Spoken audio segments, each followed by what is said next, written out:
She was standing in the kitchen when she asked me, one hand resting on her stomach, the other gripping the edge of the counter like she needed it to stay upright. 6 months pregnant. She studied my face for a long moment before asking why I seemed so calm lately, almost happy. I didn't answer right away. I set my water bottle down, leaned against the opposite counter, and looked at her carefully. Not with anger, not with hurt, just clarity. Then I said it plainly. I know you're pregnant, and I also know I'm not the father. Her face emptied of color so fast, it was almost frightening. Her mouth opened, then closed again, like her brain was scrambling to reboot. I watched her eyes dart, searching for something, an excuse, a denial, a miracle. She finally whispered my name, but I didn't stop. I told her I'd seen the messages 3 weeks earlier. That deleting them from her phone hadn't helped, because she forgot about the laptop she used at night. I mentioned that her boyfriend wasn't subtle, that the photos he sent were explicit, and that the one taken at the downtown hotel stood out in particular. She tried to speak. I cut her off and told her I didn't need explanations. I'd already spent weeks putting everything together. The late nights that conveniently started 6 months ago weren't real. I checked. Her supervisor confirmed she left work at the same time every day. Those weekend training sessions never existed either. HR was very helpful when I asked general policy questions. Her hand flew to her mouth when she realized I'd contacted her job. I told her it wasn't personal. It was confirmation. She stepped toward me, and I raised my hand. Don't. This isn't what you think, she said, voice shaking. I pulled out my phone and opened a folder. February 14th. She claimed inventory kept her late, but her boyfriend posted a photo that night at Riverside Bistro. She was in the background, wearing the same dress she told me she wore to work. March 23rd, girls' night. Except her best friend called me asking if she wanted to join them because she had no idea where she was. Every date I mentioned landed like a blow.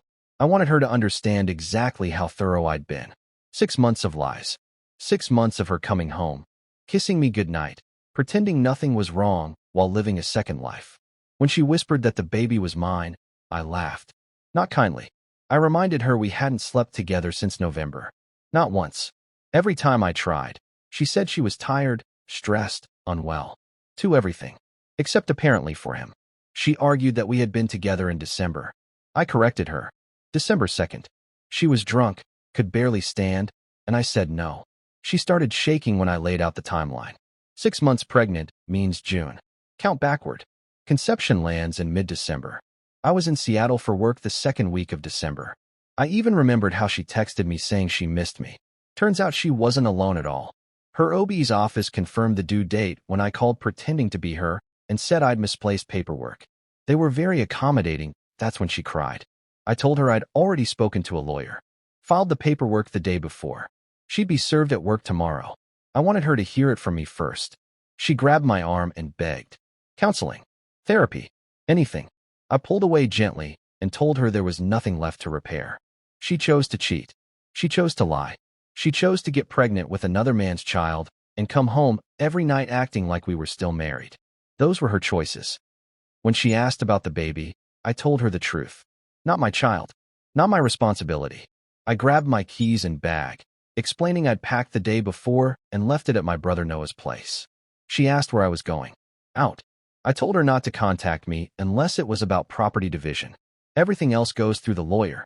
She accused me of abandoning her. I turned back at the door and told her I wasn't leaving suddenly. I was leaving after 6 months of betrayal. She destroyed us long before I walked out. At Noah's place, I finally breathed again. He handed me a beer, listened quietly, and let me talk. The call started almost immediately. Then the texts. Apologies. Accusations. Promises. I didn't answer. I documented.